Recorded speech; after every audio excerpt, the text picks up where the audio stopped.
ეს პასუხობთ თქვენს კომენტარებს. ჩემ საყვარელ ადგილას მოვედი, თქვენთან საჭორაოდ. სად დავსხდეთ? აქაც შეიძლება ლამაზია, მაგრამ ზემოთ არის კიდევ ლამაზი დარბაზი. თქვენ შემდეგ? აქ შეგვიძლია. ეს დარბაზი ძალიან მიყვარს. აქ გადავიხადე დაბადების დღე. კადრისთვის ის არის უფრო ლამაზიო. პროდიუსერმა ბრძანა. დავიწყეთ? ამასობაში 14,000-მდე გამომწერი რო ყავს. როგორ? ჩემმა პროდიუსერმა ბრძანა, რომ ხო გამოგვიწერთ, მაგრამ თან უნდა ლაიქის ღილაკსაც დააჭიროთ, აი ამას რა. სკაპ.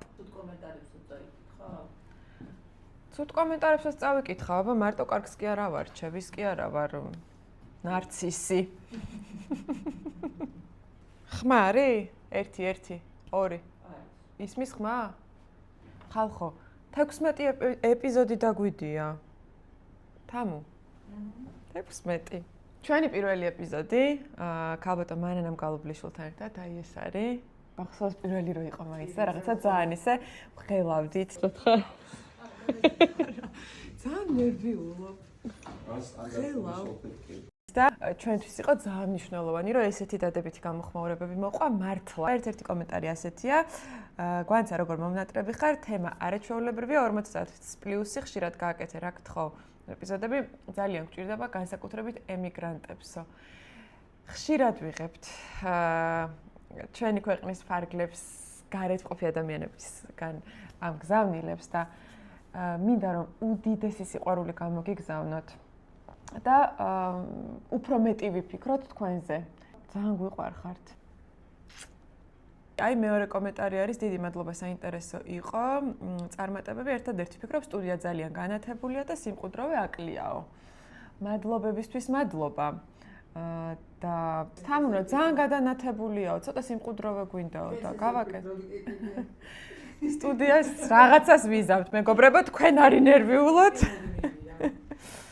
თხოვნა იქნება თქვენი ინტონაციებით და מחვილებით ქართულ ენას ნუ ამახინჯებთ. სად ვამახინჯებ ქართულ ენას? შეიძლება ვხმარობ ბარბარიზმებს. იმიტომ რომ მომეცით რა ცოტა თავისუფლება, ნუ მომაძლევთ ჩვენი შვნებს. ხო, აი თქვენც ერთმანეთს რო ელაპარაკებით ესე უშუალოდ, ესე ხო არ ლაპარაკობთ გამართული ქართულით და ლიტერატურული ქართულით და იმის შუშანიკის წამებიდან ფრაზებით. ხო და, მე მგონია რომ YouTube იტანს რა ცოტა ამას მოკიბულ ლაპარაკს. რა განათლებულია ეს გვანცა, სულ პოდკასტებით გველაპარაკება. რაც მამამ პარიზში წაიღო, კარტული წოდათი დაავიწყდეს. პარიზში ბოლოს როდის ვიყავი, არც მახსოვს. თეთო და ყოტედან არის, მართალია რა. როცა მამა პეტერბურგში წაიღო, ეს კარტული სულ დაგავიწყდა. ეს სიტყვა აღიზიანებთ. დასატყვისი რომ მოგწეროთ თქვენ თვითონ. მოდი, ChatGPT-ს ვკითხოთ, აბა.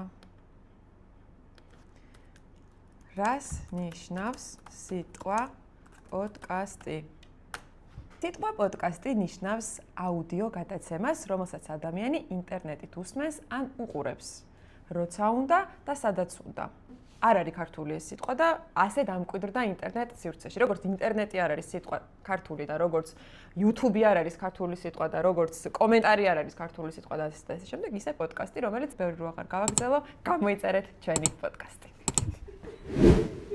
შემდეგი კომენტარი. მიხარია გოგონებმაც რომ დაიწყეთ YouTube პოდკასტებიო წარმატებებიო. ხო, იცე, რაღაცა YouTube საქართველოში ითვლებოდა მამაკაცების პლატფორმა. ხულიგნური გასართობი, ცოტა შარჟები, რაღაცა ისინი, რა ქვია, პრენკები და რაღაცა ეგეთი კონტენტი იყო და ძირითადად ბიჭები აკეთებდნენ ამ კონტენტს და მადლობა მათ, რომ შექმნეს ქართული YouTube სივრცე. ერთი რამე მინდა ვთქვა ჩვენი გოგოების და ჩვენი გვანცას პოდკასტის სასიკადულოდ.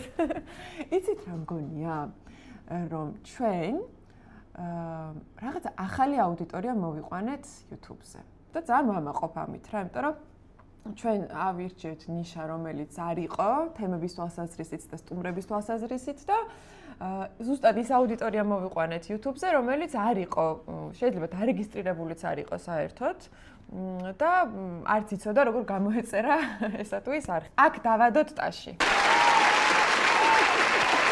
მოკლედ ტელევიზიიდან YouTube-ზე გადავინაცვლეთ, ერთი პოდკასტი მეც უნდა გავაკეთო, აშკარად სარფიანია, ყოველდღურად იმდენი იწყებს. ეს კარგად ძველი კომენტარი არის და დიდი შანსია რომ უკვე დაწყებული გაქვთ პოდკასტი, იმიტომ რომ მართლა ყველა იწყებს. ტოპ პროდუქტი. საუკეთესო, ისევ ენაზე არის შენიშვნა. საუკეთესო პროდუქტი რომ თქვათ, არა? თუ ჯობს უცხო სიტყვები ჩართოთ მეტყველებაშიო. ესე იგი, ყველა ეპიზოდს ყავს ქართულის ერთი მასწავლებელი. სუ ტონუსში მამყოფებთ. ტონუსიც არ არის ქართული სიტყვა. სომეხია გვანცაო? არა, რა ვიცი, არა. ისლანდიაში ცხენის ხორცს ჩვეულებრივად ვყიდულობთ მარკეტებშიო. ეს არის ერთ-ერთი ყველაზე გამოხმაურებადი ეპიზოდი, რომელიც ეხებოდა კვებას. აბა, ვზომავთ ნიტრატებზე ნეზვს. თუ არ გინახავთ, მიუბრუნდით. ცხენის ხორცთან დაკავშირებით დიდი ალიაქოთი იყო. იტალიაში ცხენის ფარშიდან უმად ჭამენ ლიმონით და ზეთითო. გემრიელად მიირთვან, კი ბატონო. სინამდვილეში ჩვენ ამ ეპიზოდში იმას კი არ ვსაუბრობთ, ცხენის ხორცის ჭამა შესაძლებელია თუ არა, არამედ იმაზე ცხენის ხორცს საქონლის ხორცად რო გვასაღებენ ჩვენს ბაზარზე. ეხლა გავხსნით ჩემს ერთ-ერთ საყვარელ ეპიზოდს. ბაია და ნიკო. აი გიждები. თუ არ გინახავთ, მიუბრუნდით აი ამ სამი თაობის შეხვედრას ჩვენი პოდკასტის. აი, მოდი ახლა გავხსნი კომენტარებს. იცით როგორი გადაცემა, ყველა მშობელმა რომ უნდა ნახოს საქართველოში განსაკუთრებითო. კარგი პოდკასტი გამოვიდოდა რომ არა მოწვეული ჯეზის წარმომადგენლის აგრესიული ტონი. ამბავს გონია უჭკვიანესი თავი, ჯერ შენ ქართულს უნდა სცემდა პატივს და შეისწავლო ის ქართული ფილმები, ისტორიული ფილმები გვაქვს და თავი ძალიან ჭკვიანად ნუ მოგაქვს. ამ კომენტარს იცი ვინ გვიწერს? ვისაც სახელი უწერია, მე მგონი ივრითია თუ არაბული ასოები. აი მე ხა ამაზეც არ დამსხოთ რომ ვერ ვცნობ. ეტყობა თქვენც დიდად არ უყურებთ ქართულ ფილმებს, იმიტომ რომ ცოტა ქართულად გამართულად გიჭირთ წერა და საუბარი. ძალიან საინტერესო პოდკასტებია, დიდი მადლობა. სიამოვნებით უსმენხობ, მადლობა და წარმატებებია და ტაშის სიმბოლოა. აქაც დავადოთ. შემდეგი კომენტარი არის ჩვენი წონის კლების ეპიზოდიდან ოზემპიკზე, სადაც ვაპარაკობთ და ამ ინექციებზე. ძალიან ბევრი ნახვა აქვს ამ ეპიზოდსაც, იმიტომ რომ ძალიან კარგი რესპონდენტი გვყავდა მართლა და ეს გადაცემა მე ამაყება რეალურად. მაგრამ აი ერთ-ერთი მომხმარებელი გვიწერს, წამყვანი სრულიად არასწორ აქცენტებს აკეთებს, რა შუაშია სილამაზე, როცა სიმსუქნე დაავადებაა, რომელსაც ძალიან ეფექტურად მკურნალობს ეს მედიკამენტიო. რაცა მხოლოდ მოკლე ამონარიდი ხო არ ნახეთ. და დაგეზარათ თლიარად ყურება. ეპიზოდში ძალიან ბევრი დამწერა კომენტარებში რა გამხდარი ხარო. რატო ლაპარაკობ მუდმივად შენს წონაზე? იმიტომ რომ თქვენ სულ ჩემს წონაზე მეკითხებით და მელაპარაკებით და მიწერთ ამ კომენტარებს და კიდევ ერთხელ. და ბოლო ჯერ. ამბობ, რომ ვარ ძალიან გამხდარი, მაქვს წონის დეფიციტი და აი ხა თქვენ მოგმართავთ, ვინც მიყურებთ, რომ თითო კილო მომეცით, აჰა. ვინცაც გინდათ 5 კილომდე ავიტან. თქვენც ბედნიერები იქნებით და მეც დავამთავროთ ამით. განსხვავებული თემებია შენს პოდკასტში, იმედია არ გააფუჭებთ და ტრენდულ თემებზე არ ისაუბრებთო. მადლობა ამ კომენტარისთვის სხვათა შორის.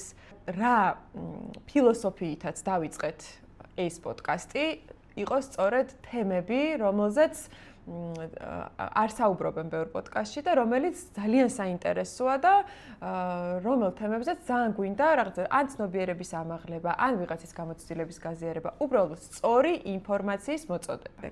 ხოთ კოსმეტიკურ ინექციებზეც გააკეთეთ ერთი პოდკასტიო.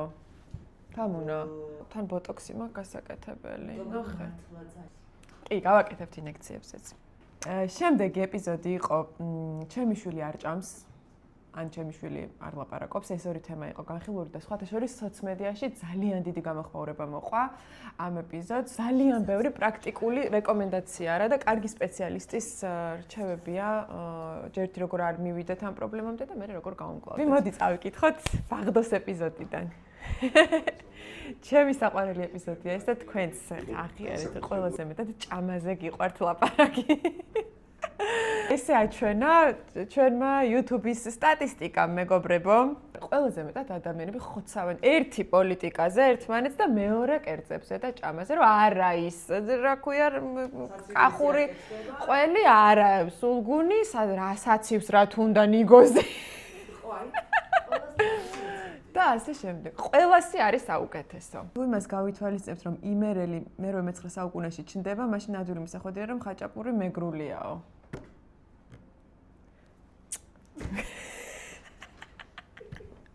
ეს ისე რა, მაინც მეგრულად იყოს ეს დამიტოვეთ ეს მომენტი.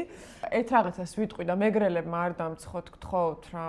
ხო იცით როგორ მიყვარხართ მე თქვენს ყველა. იმერული ხაჭაპური. მერე აჭარული. სამეულში არის მეგრულიც რა. ეს საჩემი კომენტარი. რატომ დავობთ ხალხო? ეს მიყვარს, ეს ადამიანების ეს ჯგუფი მიყვარს, აი გამშველებელი და ისეთი მშვიდობის ტრედები. რატომ დავობთ ხალხო ყველა სახის ხაჭაპურს თავისი მუსტარი ყავს, მუშტარი ალბათ და გემოვნებაზე არ დავობენ. მე პირადად ხაბიძგინი და ჭახრაკინა მიყვარს. ჭახრაკინა კაია. თიანეთში ბებო მიკეთებდა ხოლმე. უკაცრაბად აბსოლუტურად არის სწორი ფორმა. აბსოლუტურად მართალი ბრძანდებით. როცა ინტერესო ჭკვიანი რესპონდენტი, რომელსაც სულ გინდა რომ უსმინო. გურამ, ეს კრედიტი შენ. ხინკალი არის კუბდარის მოხარშული ვარიანტი, ისევე როგორც ელარჯი წიტვარის. ამ კომენტარზე ახალ ეპიზოდს გავაკეთებთ. სწორია დოლმა და დატენილს ნიშნავს. ნუ იგონებს ბაღდოშვილი თავის ვარიაციას. აი ჩემი საყვარელი ეს არის საქმიანობა არის, აი ჭამაზე კომენტარების კითხვა რა. ხო და ხო ხედავთ რამდენი კომენტარია. თქვენი აკლია.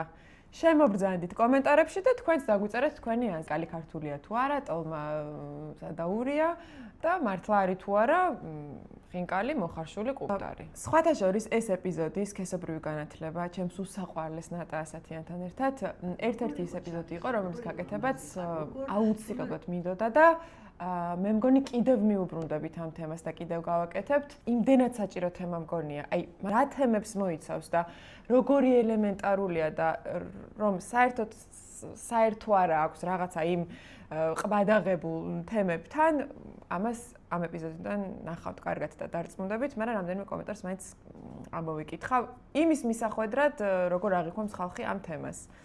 ბავშვები უყურებენ. ამაზე შემდეგი კომენტარის ავტორი სცემს პასუხს. აქ ხო ბავშვებიც ვართ, მაგრამ ყველა მიცის უკვე. აი გიშდები. ნუ უჭედავთ ტვის ბავშვებს 1000 სისულელეებით. დააბრუნეთ ეკლესია სკოლებში. თქვენ შვილებს ასწავლეთ და აყურებინეთ. რა.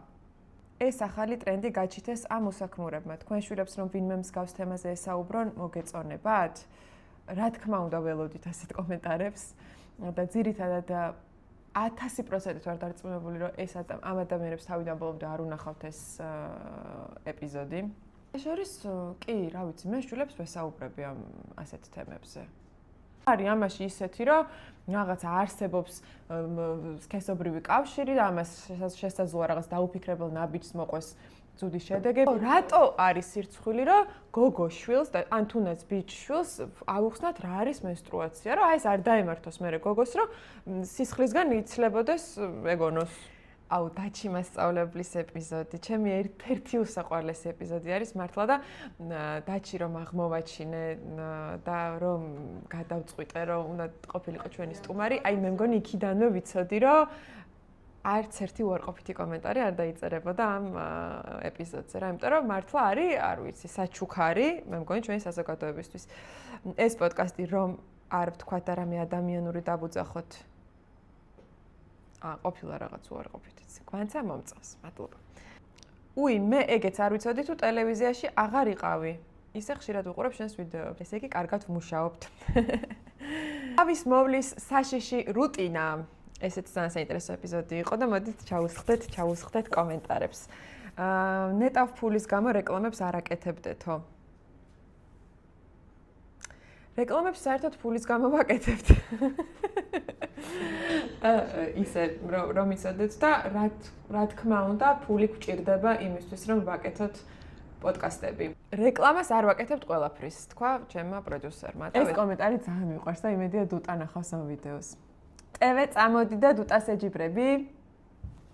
ხოდა არის სულ სხვა ფენომენი მეგობრებო და ძალიან მიყვარს და მინდა კიდევ ერთხელ ვთხოვო, რომ მოვიდეს ჩემთან სტუმრად. ამდენი სისულელე ერთად არ გამიგია. ერთი ადამიანი მაინც თუ გინახავთ ბუნებაში, ვისაც გელაქის ალბათ გაკეთებით სიმსივნე გაუჩნა. ჯერ გაერკვეთ და მერე ელაპარაკეთ. იმდენად დაბალი გამოსხივება აქვს, არანაირი მაგის შანსი არ არსებობს და რაღაცა. მოკლედ, როგორც ჩანს, შილაქზე და გელაქზე არის ეს ამბავი ატეხილი და ვისაც არ გინახავთ, ნახეთ ეს ეპიზოდი, იმიტომ რომ მართლა საინტერესო ფაქტებია. ანასტასია ბენდუქიძე, ჩემი საყვარელი მეგობარი და კომენტარებს წავიკითხავ, ძალიან მეინტერესებს. გიждები ანასტასიაზე 70 წლისა ვარ და თანამედროვე ქალებივით გამივლია ყველა ეტაპი. საწყალს დეპრესიებიც მქონია თურმე და ყველაფერი. სად იყო ძიძები, სამსახური, ბაგაბაღი, სამი შვილი გავაჩინე. ამიმაღდა თვით შეფასებაო. ეს კომენტარი ასახავს სრულად იმას, რისთვისაც ვაკეთებთ ამ პოდკასტს. ნახოთ, საინტერესო იყო, თუმცა პოდკასტის წამყვანი ძალიან სუსტია და მოუმზადებელი, განსაკუთრებით ფსიქოთერაპიასთან დაკავშირებით. ვეცდები, რომ უკეთ მომემზადო ხოლმე ფსიქოთერაპიასთან დაკავშირებით. დავიღალე ამ გოგოს ლაპარაკით, გილოცავთ ახალ წელს. ჩვენც გილოცავთ. პოდკასტებმა გაითვალისწინეთო, თამუნა გესმოდეს, რომ რეკლამები უნდა ჩაწეროთ ცალკე სტუმრის გარეშე და მერე უნდა მიაბათო. მოკლედ, რეკლამა პოდკასტში ყოველთვის იარსებებს, იმედია ხალხნო. უნდა იარსებოს რეკლამამ, რომ ჩვენც ვიარსებოთ. ავარია, რომ მოხვიდეთ პარტნიორო კომპანიებო ჩვენთან. და ისე გემრიელად დავაინტეგრირებთ თქვენს რეკლამებს, რომ ვერც წარმოგიდგენიათ. თავარი გიორგი ყიფშიძის ეპიზოდზე ვინაცვლებთ და ამ ეპიზოდითაც ძალიან ვამაყობ მართლა, იმიტომ რომ რაღაცა ერთი რაღაც უნდა ვაღიარო. ერთ-ერთი იმ ეპიზოდთაგანია, ხო, ნანახი მქონდა, ჩაწერილი მქონდა, მაგრამ კიდევ უყურე. არც ერთი უარყოფითი კომენტარი არ იყო და ძალიან დიდი მადლობა ამისთვის პირველ რიგში გიორგის. არა, რესპონდენტზე რამდენია დამოკიდებული, ხო? მივანიჭოთ პირველი ადგილი გიორგის გასული ეპიზოდების სტუმრებს შორის. მივანიჭოთ. აქ ის მინდა ის ეფექტი. ესაც ვედი ძალიან გაეხარდება ხანდანებს რო იცები. შემდეგი ეპიზოდი იყო ნინა პერტენავასთან, ძალიან საინტერესო ეპიზოდი იყო და ვლაპარაკობდით წონისკლების რაღაც გაუთავებელ პროცესზე და იმ რაღაც სირთულებზე და ასე შემდეგ, მაგრამ რა ვქნათ, კომბოსტოს მწნილმა ყველაფერი გადაფარა და დიდი ტრენდი აგორდა ამასთან დაკავშირებით. დედას გეფიცებით არ ვიტყუები, მართლა ამდენი გზავნილი არ მიმიღია არასოდეს პირადშიც და პოდკასტის გვერდზეც, რაც ამ კომბოსტოს მწნილს მოუხადე თავი. ისე ჭამა. მართლა გეუბნებით, ხალხი მიგზავნიდა, რომ აი მეც გავაკეთე და უიშე რა გითხარით, ჩემ აქ მარმა ტვინი წამიღო და ეხა მოვიტანე კომბოსტო და უნდა გავაკეთო და დედამთილი პოდკასტის სტუდიაში კომენტარებს კითხულობ კომბოსტოს წილის რეცეპტით და მე კრიტიკაც იყო, რომ ამ პლასტმასის ჭურჭელშიო ხო ნამდვილად სუპერფუდი გამოვაო და შუშის მე ესეთი განიერთავიანი კონტეინერი არ ვიცი. ხო და ეს შუშის ამას აქ ეგეთი თავი რა და ანუ ხელი უნდა ჩაყო, რომ ამოიღო ეს კომბოსტო და არის ძალიან მოუხერხებელი. ვიცით რომ შუშაში არის იდეალური რომ გავაკეთოთ, მაგრამ ეს პლასტმასის კონტეინერი არის ძალიან მოხერხებული. თან მალე იჭმევა ეს კომბოსტო, დიდი ხანი არ ვაჩერებთ და თუ ძალიან სუფთაა, მშრალია და წესების დაცვით არის გაკეთებული, პლასტმასის კონტეინერიც შეიძლება. თავარია რომ იმ პლასტმასით არ გააცხელოთ. წნილი. ხო. ხო? მეგობრებო. მე მგონი ჩემთვის რაღაცა ისეთი მოგზაურობასავით იყო ეს კომენტარების საკითხვა რა. ხშირად გავაკეთებ ხოლმე თუ გაინტერესებთ თქვენს ესეთი განხილვები და იმედი მაქვს რომ თქვენს მიუბრუნდებით ჩვენს ეპიზოდებს და ნახავთ და რაც ყველაზე მნიშვნელოვანია. აი ეს ვიდეო ემსახურება იმას რომ მივხვდეთ რამდენად მნიშვნელოვანია ჩვენთვის კომენტარები და თქვენი გამოხმაურებები. კიდევ მოგწერეთ რა თემები გნებავთ, რომელი სტუმრების მოსმენას ისურვებდით და რა მიმართულებები გაინტერესებთ ჩემგან და გამოიწერეთ ჩვენი არხი. ეს ხო უკვე იცით. და ვიდეოებს რო ჩართავთ, თუ მიხვდებით და უსმენთ მოგცოთ და ლაიქეთ იქვე. ძალიან დიდი მადლობა რესტორანს ჩვენი, რომელმაც დაგვითმო აი ეს ძალიან ლამაზი სივრცე ამ ეპიზოდის გადასაღებად.